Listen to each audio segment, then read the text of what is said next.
Well, there it is.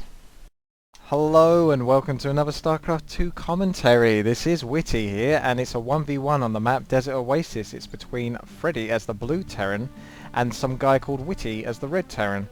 Now, I haven't done many 1v1s in a while and this is one of my first ones. This is the second one actually. I've already done a few and I've basically been racking up the achievement points instead. And I've got myself to 2,630 achievement points, so I'm quite chuffed with that. Obsessive, OCD, etc. But I got there in the end. If I was doing a lot of campaign and free-for-all. But I haven't done very many 1v1s, so I'm a bit rough at this. Nonetheless, I have had a few 2v2s, so I still know how to play. I chose random, and I've got Terran, and Terran versus Terran on the map Desert Oasis is one of the most horrible kind of setups you can get. It's already a horrible enough matchup as it is. But on this map, ugh, not nice. Now what I did here is actually decided to send my SCV to the right. Not because I map hack, but because I was suspicious. And wow, did that pay off. Freddie appears to be doing a very fast barracks here, down here, trying to do a Reaper push up to get his Reapers up here. But that's clearly not going to work out because I will be able to kill that SCV with my SCV before that barracks gets built. Because what happens is if you are in the bottom position and you decide to automatically click one of your SCVs and scout up to the top here, he will go this way round, and vice versa. He will go this way round. So what I do now is instead of going like the natural path it would take me, so I'll send an SCV to hopefully meet their SCV or anything else that they might be building on along the way, because that's the path their SCV is naturally going to be taking. And if I didn't see anything, I probably would have sent an SCV. I've already scouted the edges of my cliff top just in case. I got real paranoid just around this area, just so he wasn't going to be putting any more barracks down or anything like that. Now that's given me a nice distinct advantage already from the start, which is huge in Terran versus Terran. So let's continue with this. We can see a barracks finally going down in his base after his first one got destroyed, so Freddie is in trouble here. But myself, I'm going to be scouting this. I'm going to be lagging as I do apparently.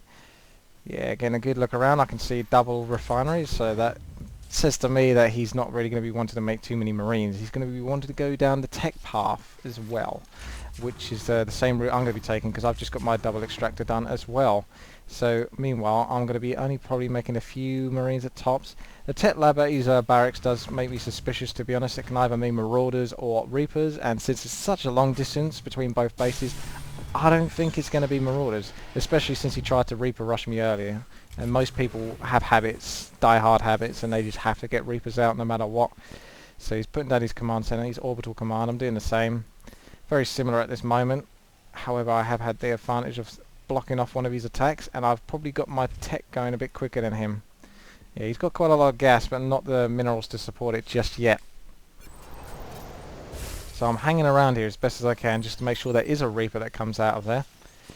Meanwhile, I'll be building a supply depot at the edges of my base, really, just so I can get a bit of extra fission for when that Reaper does decide to pop in. I'm also getting myself a factory because I want to be going actually straight to starports. If I can get away with double extractor, definitely go air, especially on this map because it's such a huge chasm here where only air can get through easily. And air is very important in Terran versus Terran because of tanks and Vikings. So it's a very strong way to go. Now we can see this Reaper coming down here. He's going to be wanting to sneak around. I don't think I can see him. No, I cannot see him at the moment. Meanwhile, he is going to be sneaking into my base at some point. I've got this point covered because I assumed he was going to be coming from up there. But he comes from the bottom instead. So unfortunately that threw me off a little bit. Luckily for me, he's only going to get one SCV kill. Scrap that too, as that other SCV was coming down. What I intended to do there was send an SCV to this point here, cover this mark here with my Marines, so that way I could see where he was coming from if I had control of the cell Naga tower, but for some reason the SCV that I told to do that earlier did not decide to do that, so that was a bit upsetting. Here's another rough mistake I've made. I've landed the starport just short of this reactor. Not good. Trust me, not good. So I can only get one Viking out, and I didn't actually realise this mistake straight away because I went to build two Vikings as though it would have doubly built at a reactor. I know how to deal with the Reaper now, so that's not a problem. as soon as I realise that this issue's coming along. I get a free kill here with his Reaper, so that's very fortunate. Meanwhile, he's used at least 100 gas on those 2 Reapers. And yeah, he's going to be slightly behind on the gas tech. I'm going to be getting myself siege tanks, but I don't quite need them just yet. It's going to be mainly an air war for the moment. I assumed he might be going siege tanks, what with the factory and the tech lab there, but no, it's going to be an armory instead, which indicates forts, unless he wants to upgrade any of his mech units. So I'm just trying to scout around my Viking at the moment, trying to get a picture of what's going on. This actually tells me maybe he's going Banshees, or he wants to go Vikings first and then switch to Banshees. Like, I don't know. This seems odd to get 2 starports with tech labs really against someone who's going to be going quite heavy on Vikings. Nonetheless, I will be continuing to make lots of Vikings myself and continue to put supply depots on the outside just in case any more Reapers are being built, although I very much doubt that. And we can see an engineering bay going down just in case for a bit of a missile turret support in case my minerals get too high. May as well build down some missile turrets for some extra defense. So we're going to be seeing 2 Banshees about to pop out of here very soon, and of course the cloaking field. Many players will always get themselves cloaking fields with Banshees because it just makes them so strong.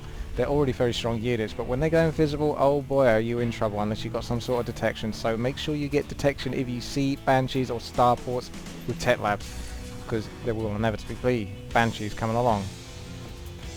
Meanwhile, in my base, I'm going to be getting myself a comfortable amount of Vikings. It looks like I've got 5 for the moment. I've got quite a nice amount of gas, so I can continue to build Vikings as long as I can keep my mineral count up as well. But mules should help a lot with that. And the resource count, I'm quite far ahead at the moment by about 20 food. Getting a few extra hits here. Banshee is about to go down. That's a 3 Banshee killed her, that's very nice right now. Now I'm going to be bringing down my Vikings down here, and I'm going to keep 1 Viking up because I know he doesn't have much anti-air, but he still has that Banshee, so I just want to put some threat on that Banshee. He's gone invisible now, but that's no threat to me because the Banshees can't attack air, so as soon as he's about to kill one of my Vikings that are on the ground in assault mode, I'll just turn it back into fighter mode. And there you go. Fighter mode is the air form, I believe. Yes, it is. There we go. So the Banshees are like, well, I can't do much about this, so I'm going to come down to his base now and try and harass it. But meanwhile, I've got myself a few missile turrets quite beautifully placed, so that's quite nice for me. Meanwhile, my Vikings are on the way back because I did detect that he might be sending those Banshees back. Not to mention that I was going to send them back as well, just for repair purposes. And he thinks he's going to get away with that. Nope. Vikings are down. By Vikings are down, I think I'm in Banshees. Missile turrets are now going up for him, more of them.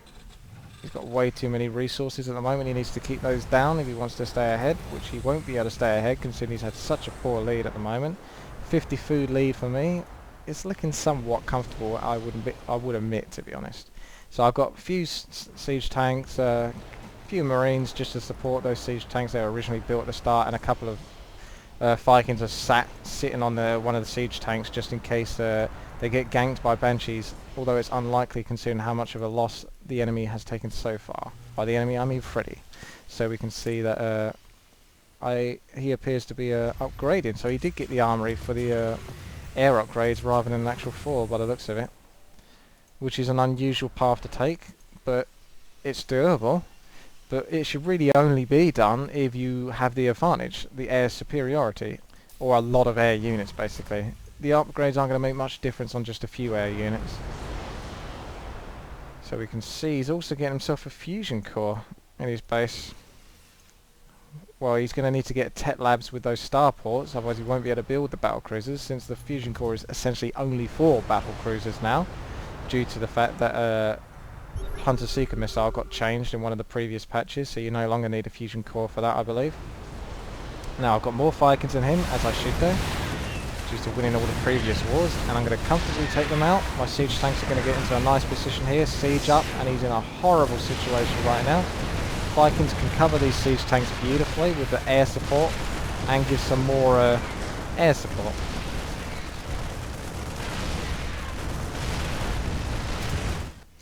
And there we go. Thank you very much for watching. This has been WTii. Please subscribe, rate and comment.